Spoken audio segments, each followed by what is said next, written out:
Before we get to the review, I have one quick announcement. My friends over at Good Shag Productions are going to be releasing their newest short film called InfoWars: The Redneck. It is the second part in their InfoWars series, and if the fact that they just make great content isn't enough incentive for you to go subscribe, here's some more. I'm gonna be in it. That's right, after months and months and months and months of begging and pleading, I finally agreed to be in one. Liar! Liar! Okay, fine. I'm the pathetic sack of desperation that did the begging and pleading. But who cares? I got a part! So go subscribe to Good Shag Productions here on YouTube and go check out their Facebook page so that you can keep updated on everything that's going on. And be sure to keep your eye out for InfoWars: The Redneck coming to YouTube on May 3rd. With that all out of the way, back to the regularly scheduled programming. Welcome back, everybody. Thank you for joining us once again. I'm so sorry. Today, we are going to be taking a look at... Brandon? Who the hell is that? What are you talking about? You know, I was a fan of the longer hair, Brandon. But I guess I can make this work. No. What? We are not... This is not a thing we're doing. No, absolutely not. Oh, come on. A million times hell no. What better opportunity do we have for this? I mean, you're literally reviewing something about evil doppelgangers. Okay, first of all, you weren't even a doppelganger. You're a split personality.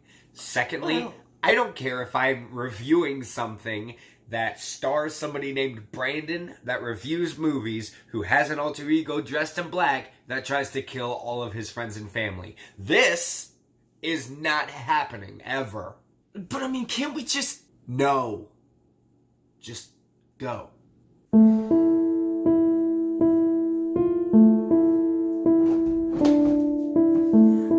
Go. Shoo-shoo.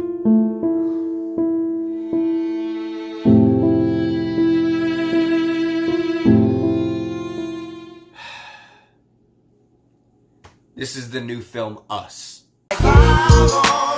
Wait. You know what? That old title card sequence is getting, well, old. And honestly, I'm quite shocked I haven't gotten hit with copyright because of it yet. So, let's try something a little different.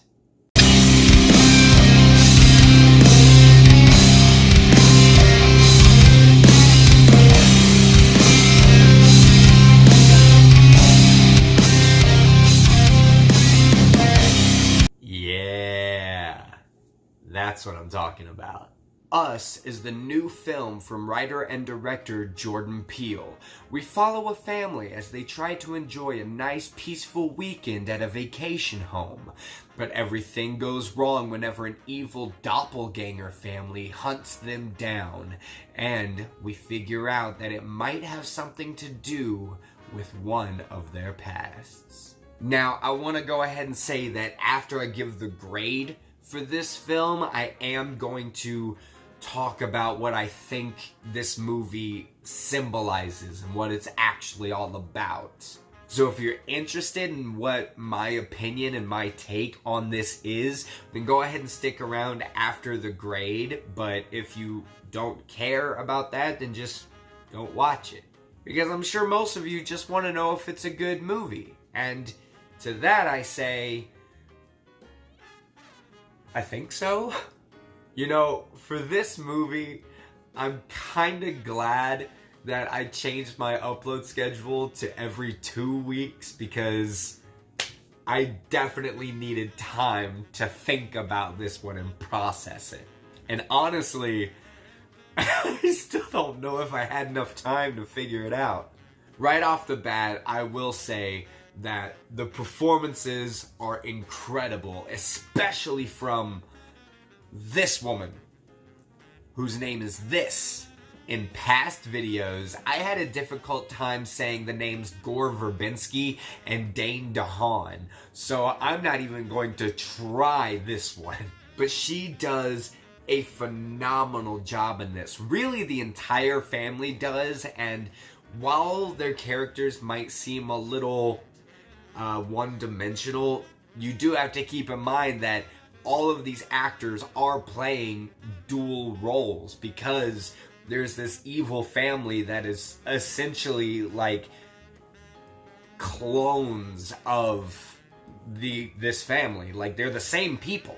And I have to give big props to Jordan Peele, because I loved Get Out. And with this, you see that his eye as a director, he has just this way of working the cameraman and getting some really great shots. And the plot to this movie is phenomenal. Like, this movie is a great idea. From the very first time I saw a trailer for it, I was immediately like, yeah, I need to see that. That is what I need to see. The problem, though, is the script. This movie is so tonally unbalanced. Like, there will be this really tense and dramatic and suspenseful scene, and then somebody will make a joke, and it just loses all tension. It just cuts, and it's like, oh, well, that was nice while it lasted. I mean, the jokes are funny, but they didn't need to be there. I didn't want them there. Now, like, early on in the film, when it's just, you know, the family, like, at the house, or, you know, the dad acting silly because he just rented this boat, that's all fine. Like, make that, like, ham all that up. Make that hilarious. Because in these opening parts where you're, like, learning about the family and you're connecting with them, this dad had me cracking up. This father is going to be me when I am a father. Like, there's one point where he looks at his daughter, he goes, hey. She looks at him and he just dabs for no reason. And I don't know, I thought that was really funny. But then as the film goes on, and, you know, people are trying to kill them, and things are escalating, and they're just getting worse and worse and worse.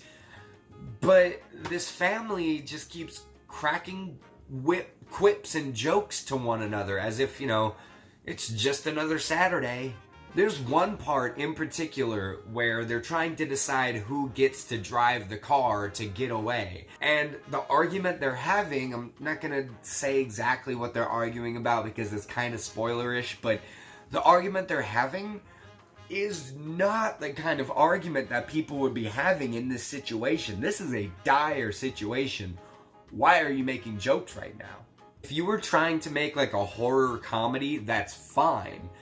But there's nothing in this aside from the out-of-place jokes that lends itself to being a horror comedy. Because that's exactly what these jokes are. They are out of place, and they really ruin the mood of a scene and make it cringeworthy. There's also the fact that they try to explain where the other family, they're called these other people, they're called the tethered. So they tried to explain where the tethered came from, and they didn't need to do that. Honestly, they should have kept it completely ambiguous. Like, don't tell us anything. That would have been so much better. Because the explanation they give, the longer you think about it, the less sense it makes and the more it falls apart. And I kind of have to say that about the movie as a whole. The more you think about it, the more it falls apart. So keeping in mind that the performances are amazing, the plot and story is solid, and the direction is phenomenal, but also the fact that there's way too much unnecessary humor in this script, and it is so tonally unbalanced. And the fact that it doesn't hold up the more you think about it, I'm going to have to say that Us gets a C-. I was really hoping for a better grade for this because of how much I loved Get Out, but the tonal shifts and the not holding up under much thought, it does too much for me. It is too much of a downfall. Alright, now if you don't care about what I think the symbolism in this film is, now go ahead and shut the video off. Thank you for watching so much. If you do want to hear what I think it's about, then please feel free to stick around.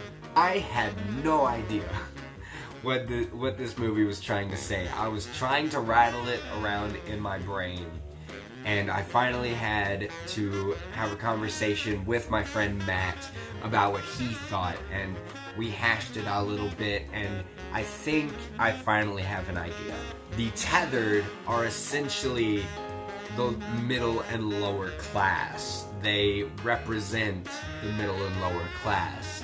They are doing everything that they can while literally living under the people above, the regular people who are the upper class, and they're trying to do things that the upper class do, but they are severely limited by how much knowledge and resources they have. The golden scissors that are the only weapons that the tethered use, I don't know what the fact that they're golden would have to do with anything, but I feel like scissors are just too specific of a weapon to not mean something. Maybe it has to do with like cutting the ties or like cutting the divide, if that makes any sense, between the classes, making all the classes one, which is something that the tethered actually talk about. The red jumpsuits, those are another thing. I feel like the fact that they are all in red jumpsuits has to mean something, but it is going right over my head. But yeah, that's the tethered are the lower class, the scissors are cutting the ties between the classes and making them all one. If you have a different opinion about what it might all mean, or if you agree with me, or maybe you just think it all means nothing, this is just a movie, let me know down in the comments whatever you think. And also, as always, have you seen Us? If you have, let me know what you think about that. Go ahead and check out my social media. The links to all of it will be down in the description. And while you're doing that, don't forget to hit the like and the subscribe so that I can see you guys next time.